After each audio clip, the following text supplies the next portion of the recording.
Փառք մեր Տեր Հիսուս Քրիստոսին, որ իր ժողովուրդը ունի, իր ժողովքը ունի, իր ներկայությունը կա իր ժողովրդի մեջ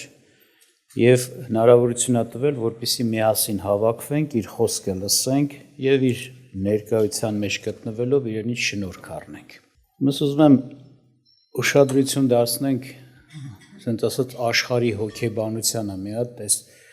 աշխարհի այն մոլուցքին, ցանկություններին, ձգտումներին, այս փափագներին։ Տեսնում ենք այսօր աշխարհի մեջ մարդկության մեջ մեծ պայքար կա։ Մարդիկ ուզում են տիրեն, նվաճեն, ձեռք բերեն, ստանան հող, տարածք, հարստություն, զորություն, իշխանություն,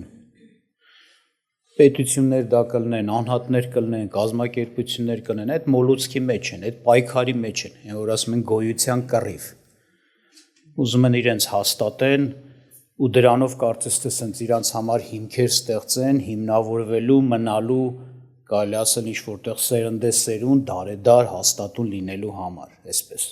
Տիրեն, տիրապետելով, ձեռք բերելով, ինչ որ հիմքեր ստեղծելով։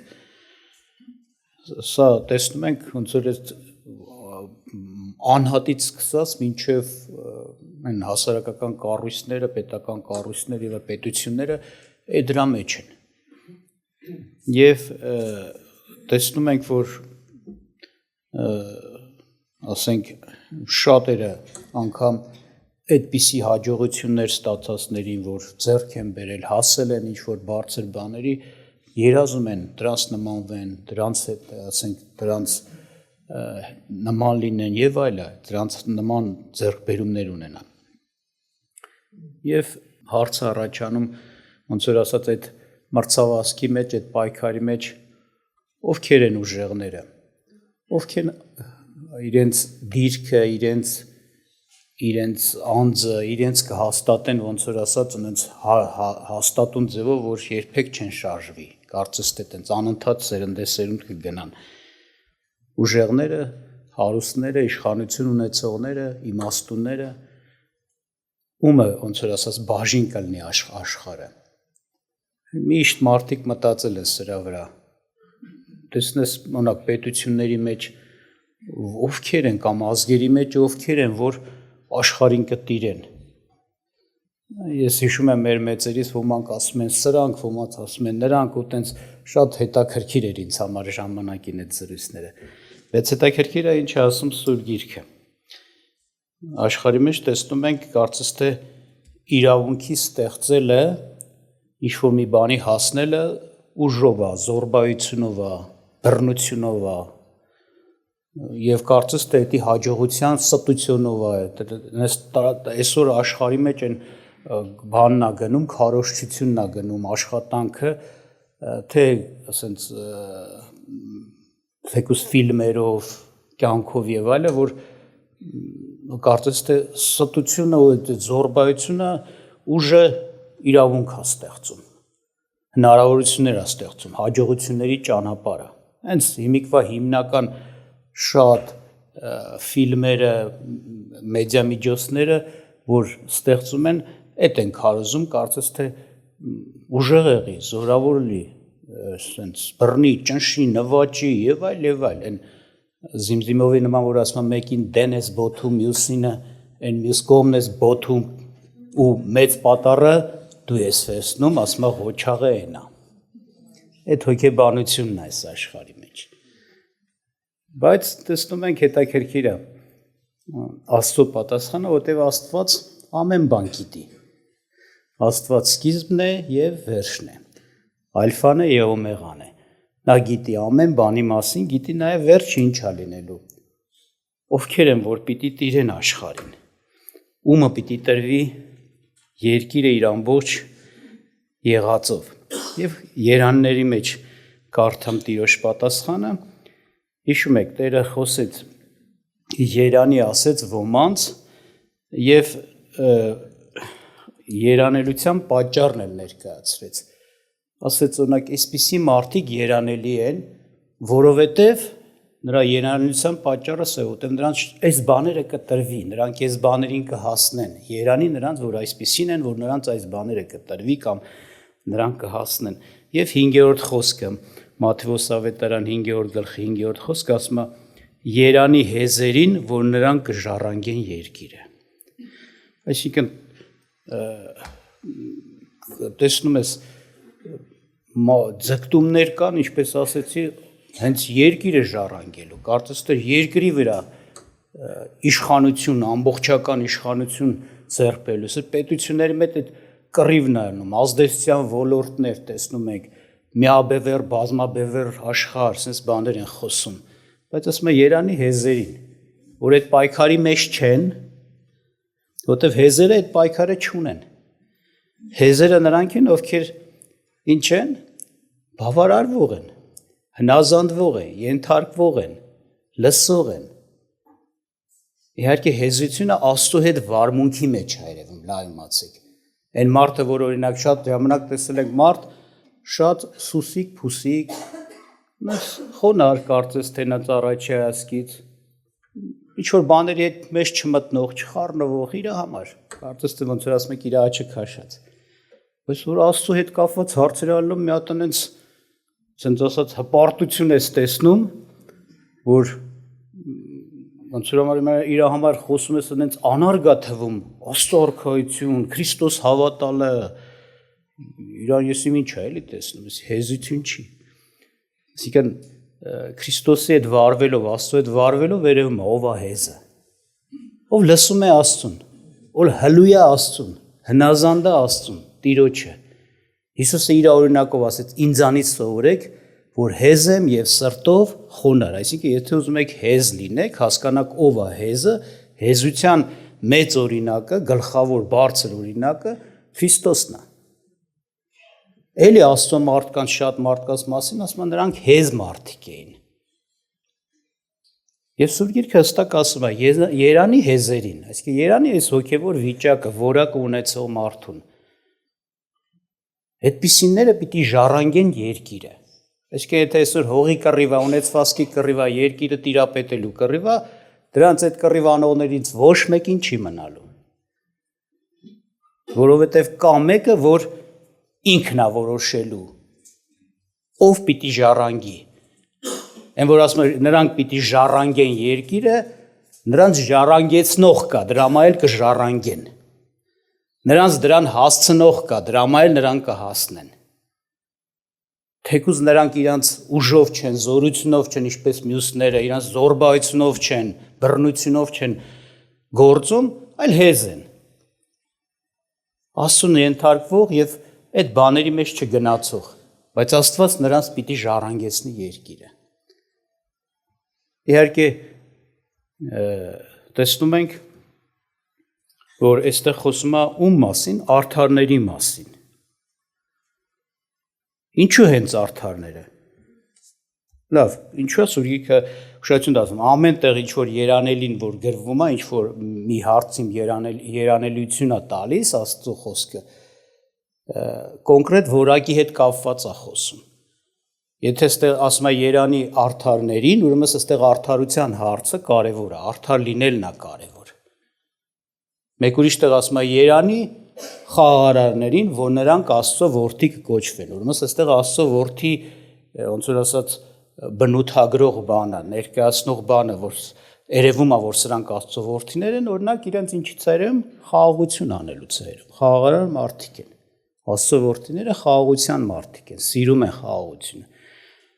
Եվ այստեղ արդարության հարցն է, արդար լինելու հարցն է։ Երանի արդարներին։ Այո, հետաբար արդարությունն է հիմք ստեղծում,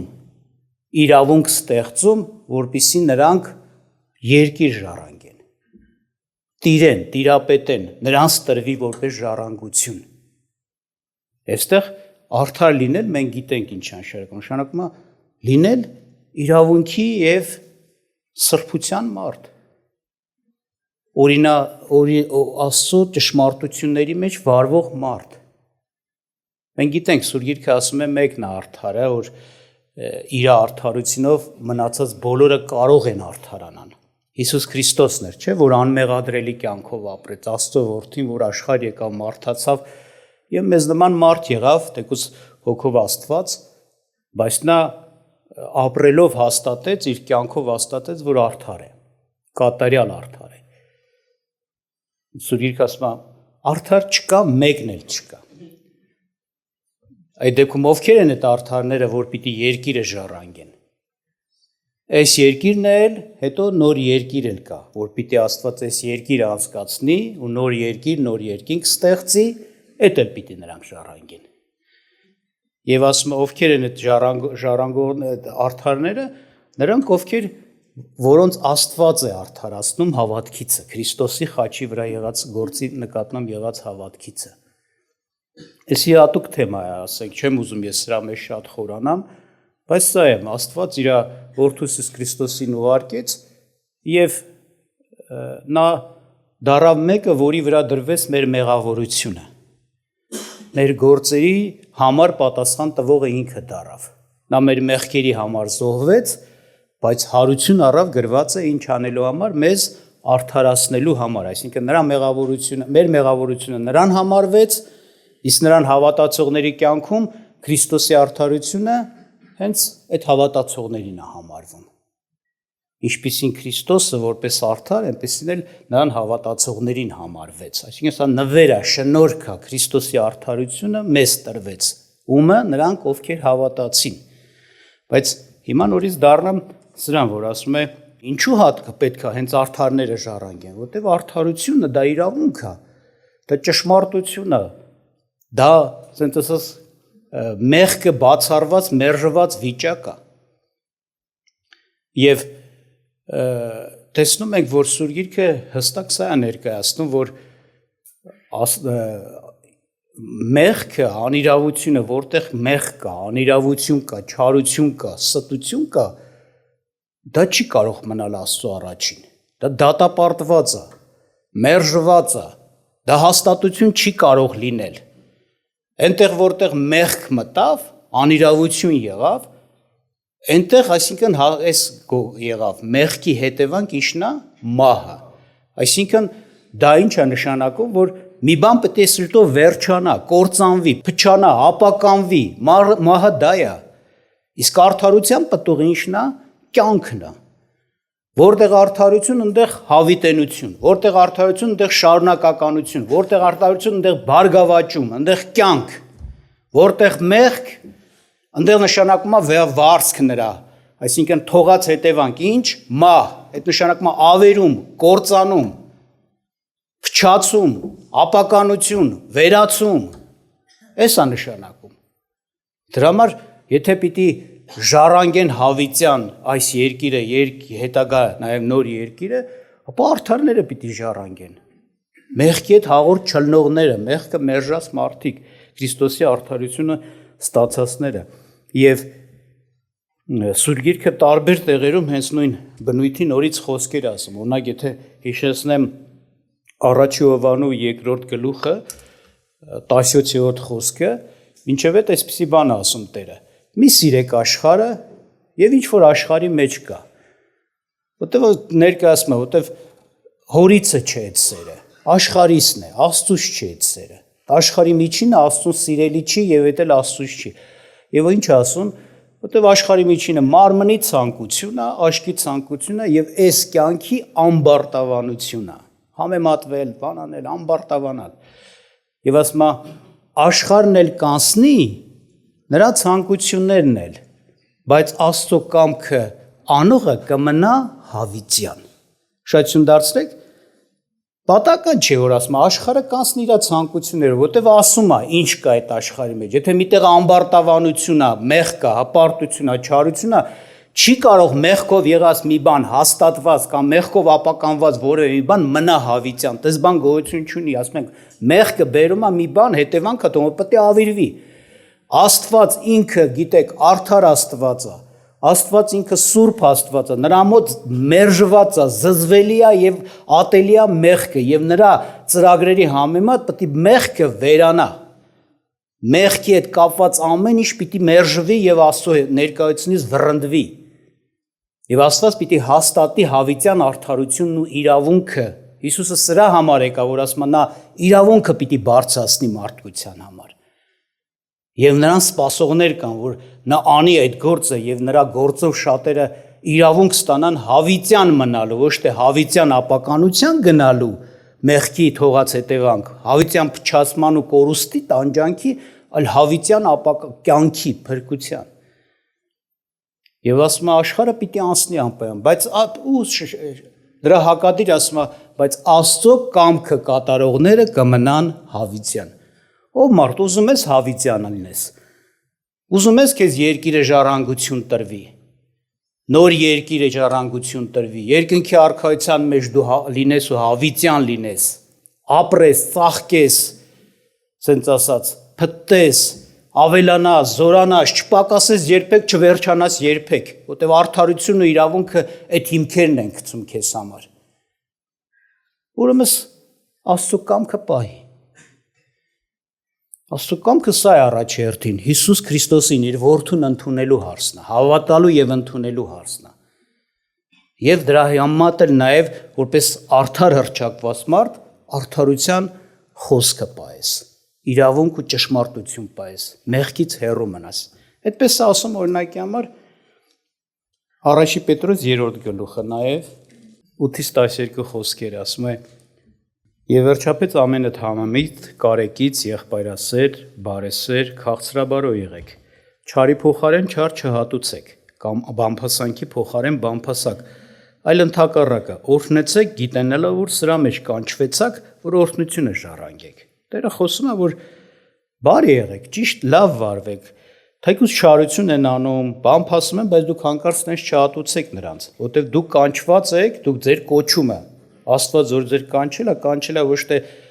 որ չարություն անելու դեպքում չարության պատասխանեք, բամփասելու դեպքում բամփասեք, չի ասում է օրհնեք, ձեզ սրա մեջ է կանչե։ Աստված այս ծրագրով է կանչե։ Ուզում ես արի, չես ուզում, եթե դու չես որոշել այդպիսի մարդ դառնաս, ուրեմն կմերժվես։ Եվ ինչ ասում,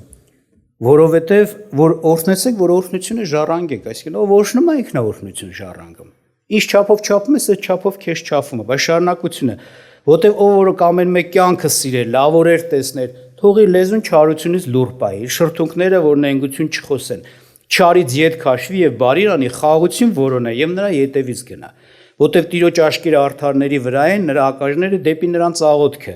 Տիրոջ երեսը չարագործների վրա է, չարագործների վրա է։ Տեսնում եք, կյանք ես ուզում ունենաս։ Երկար օրեր, լավ օրեր, ապրես։ Ուրեմն ասում է,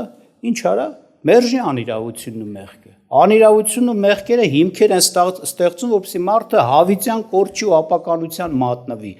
Արդարությունն ու իրավունքը հավիտենական են, հավիտենական կատեգորիա են Աստծո մոտ։ Հաստատված Աստծո կողմից պաշտպանված։ Տեսեք, ասում է Աստծո ականջը, չէ, իր արդարների աղոթներին, այսինքն որ լսի, հասնի, օգնի, պահի, նրանց հաստատուն պահի։ Որտեւ աշխարհի մեջ արդարության դեմ շատ բան կա, բայց ինչն է երեսը, այսինքն բարկացածը ում վրա, չարագործների վրա, նրանք Աստծո երեսից պիտի կորչեն։ Հետաքրքիր է, երբ որ մեկտեղ է Սուրբ գրքում մի տեղ է ներկայացնում Հեսուի գրքում է դա ասում, Հեսուի 5-րդ գլխում, ասում է Հեսուն, երբ որ պատվեր էր ստացել Տիրոջից, որպեսզի գրավի Քանանու երկիրը եւ առաջի քաղաքը, որ պիտի նա մտներ, դա Երիքովն էր։ Բարձր պարսպավոր քաղաք, մեծ հզոր, ասենց ասած, հաստ պատերով եւ շատ մարդկային կարողությունով դժվար է դի նվաճվող, անգամ մեծ էին պատերը, որ դրանց մեջ մարդիկ էին, տներ էին այդ ոնց որ ասած պարսպի պատերի հաստություն այնքան, որտեղ տներ կային, մարդիկ ապրում էին։ Եթե հիշում եք, այն Ռախաբի մասին ասում է, իր տունը հենց տան մեջ, բանի մեջ էր, պարսպի մեջ էր, եւ պիտի կարմիր, հիշում եք, բան, մի շոր կախեր, որ իմանային իրանք այնտեղ են։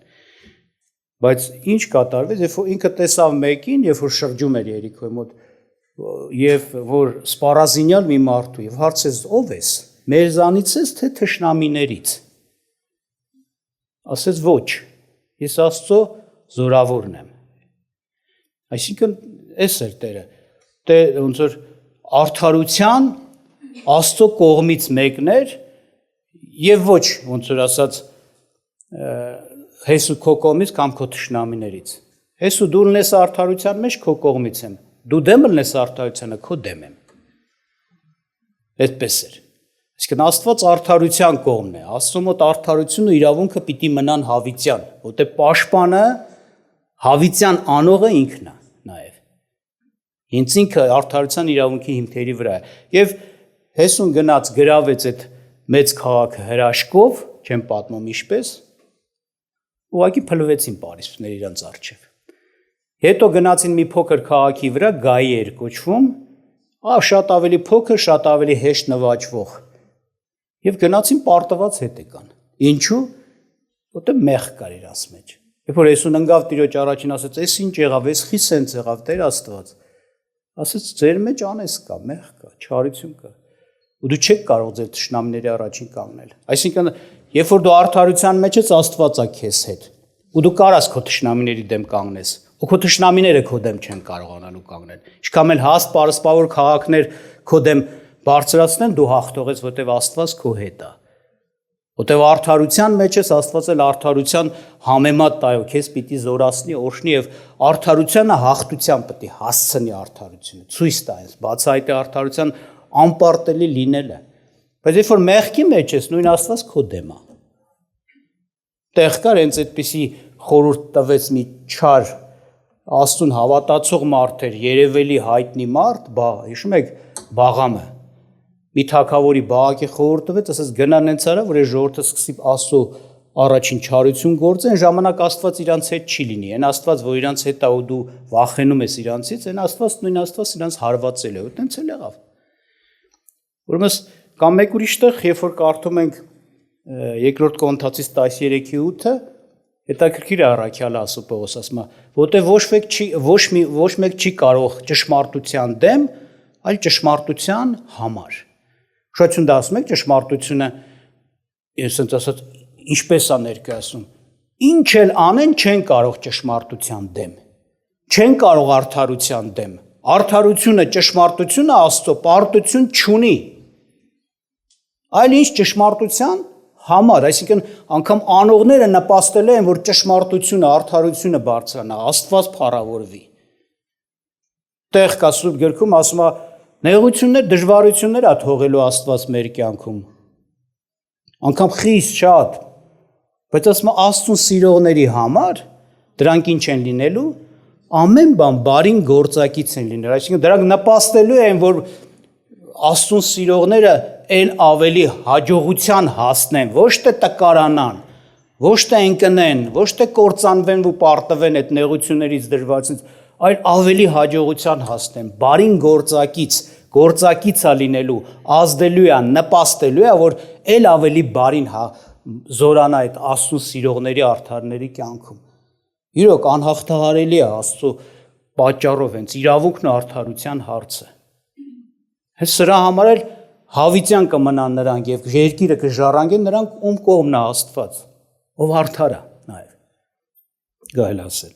Եվ այստեղից նաեւ այս գայլ ասել ավելի պարզ է դառնում հետեւյալ հարցի պատասխանը։ Ասենք տեսնում ենք աշխարհի մեջ շատ մեծամեծ հզոր թագավորություններ են բարձրացել եւ Աստված անգամ հայտնություններ է տվել դրանց մասին, դեռևս դրանք չառաջացած, որ պիտի գալիք դարերում այդ պետությունները, կայսրությունները, աշխարհակալ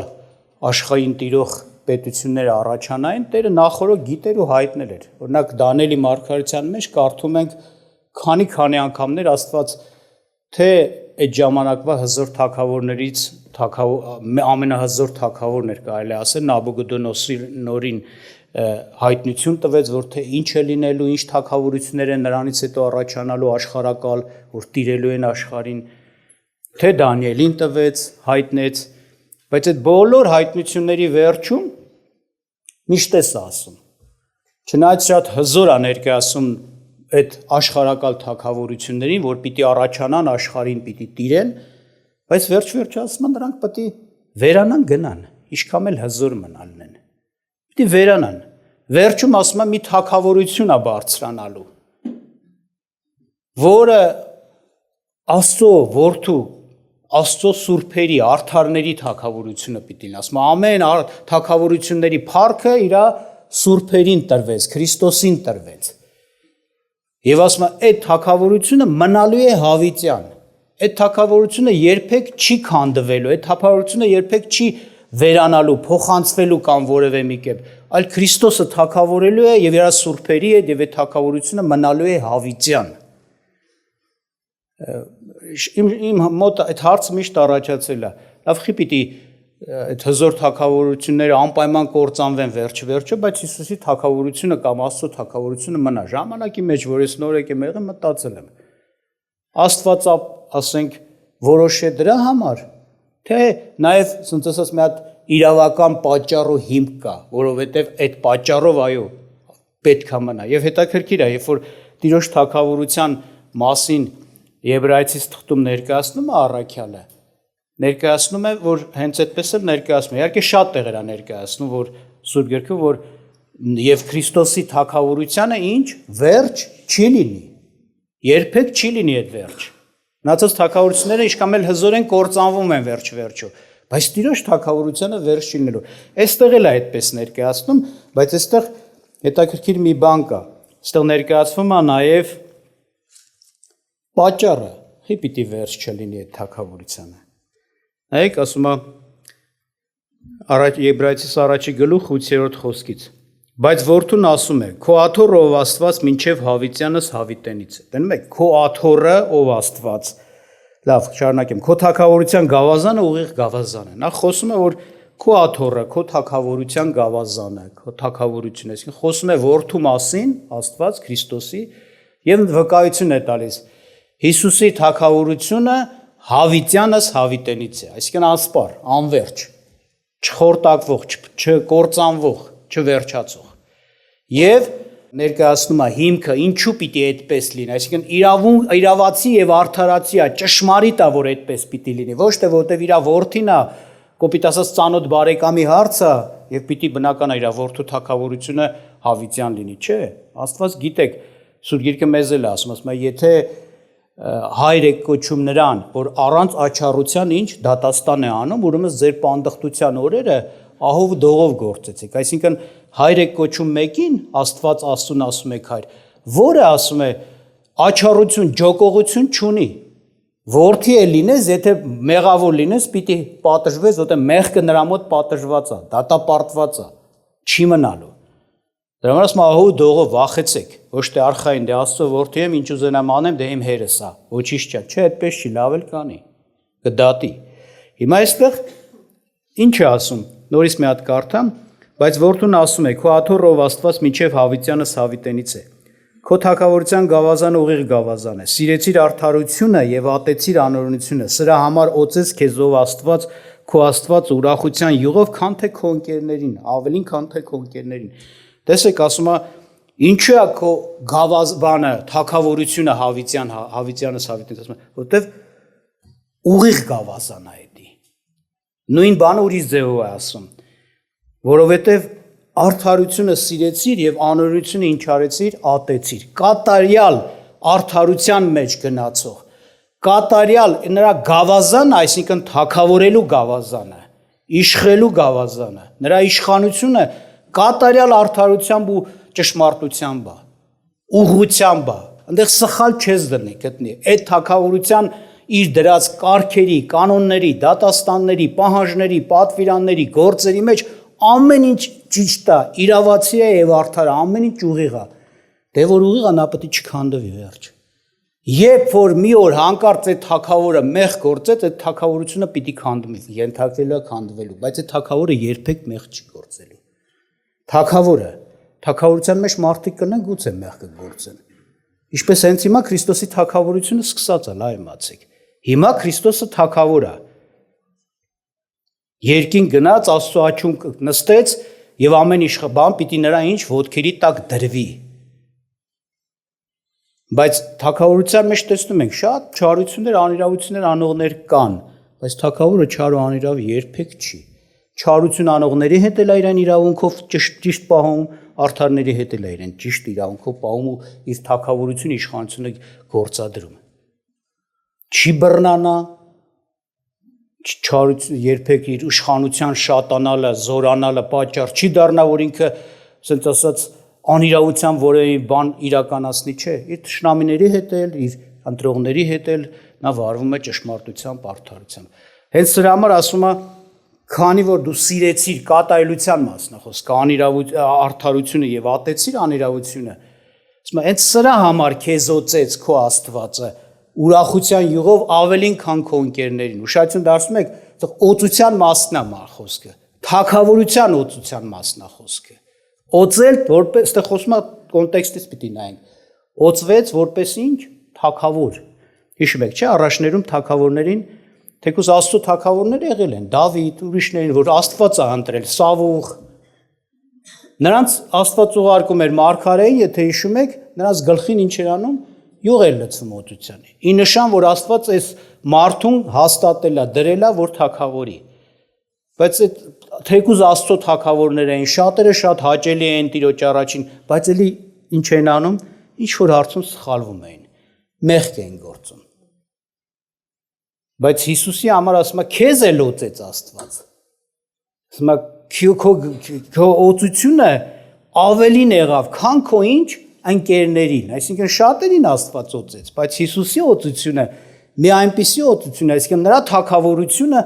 հավիտենական թագավորություն է, նրա թագավորության օծությունը հավիտենական էր։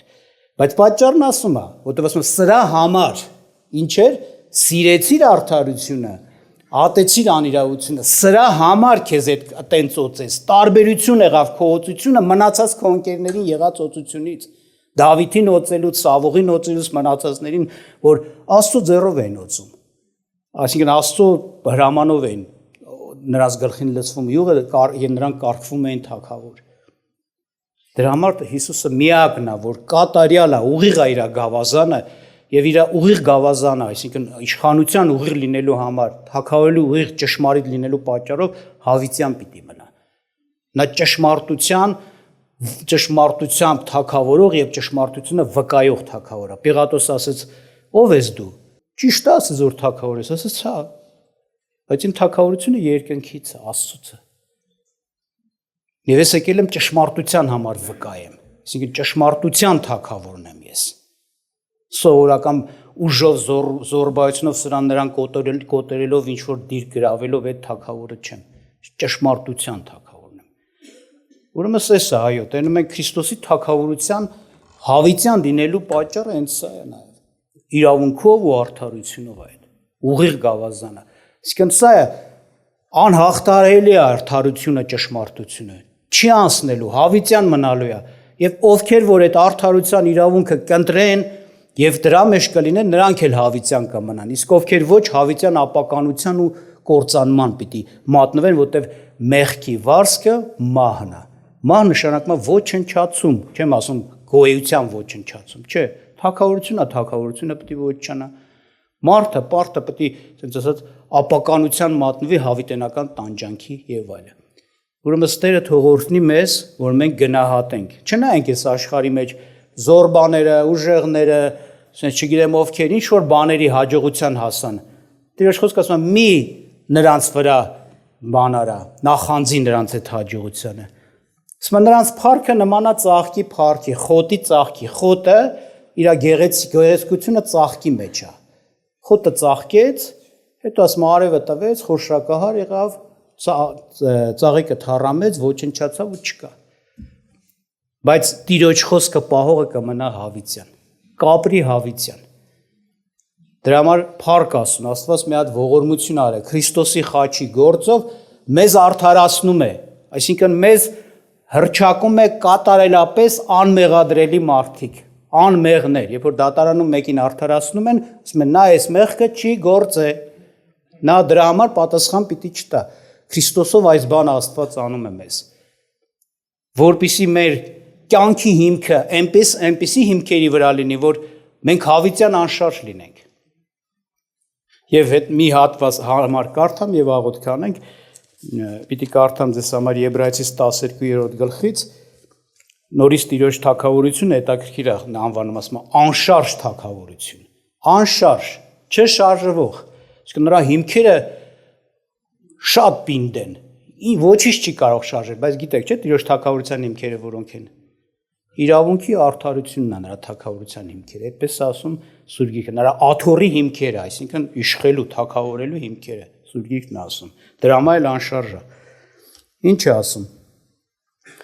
12-րդ գլխից Եբրայեցի 25-ից կարդամ, մի քիչ վերևից, որ հասկանանք,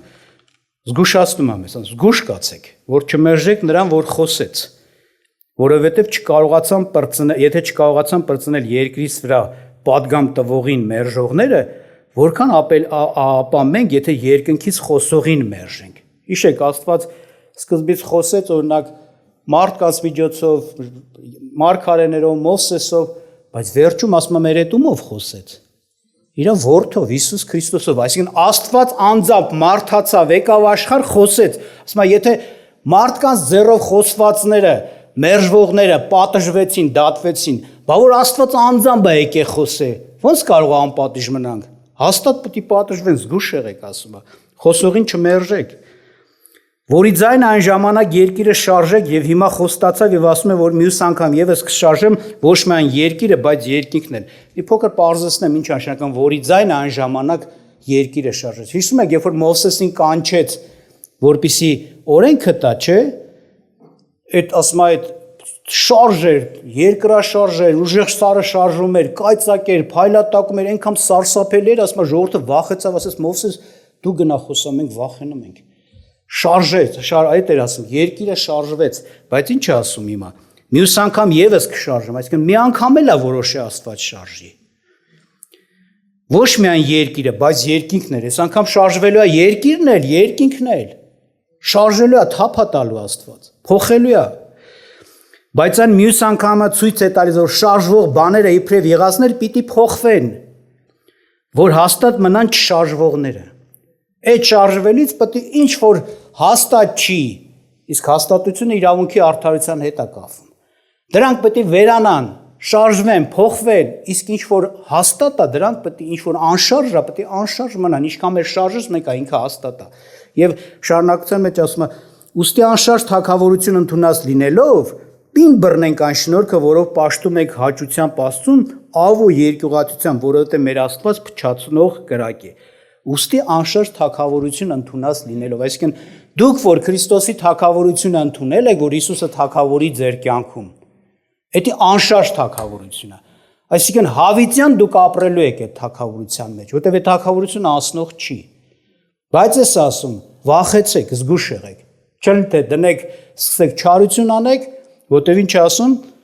մեր Աստված փչացնող կրակ է։ Վերևում ասում էր